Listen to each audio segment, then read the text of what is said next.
The name of this project is Sound of Rich Air Melody. This interactive installation invites users to play invisible notes by simply moving their hands closer or further away from an ultrasonic sensor.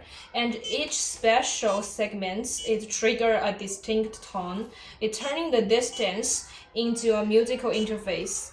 It transformed the air and distance into music and making the intangible interaction audible. It's about the expression of presence, the gesture, rhythm, and it's without the physical touch.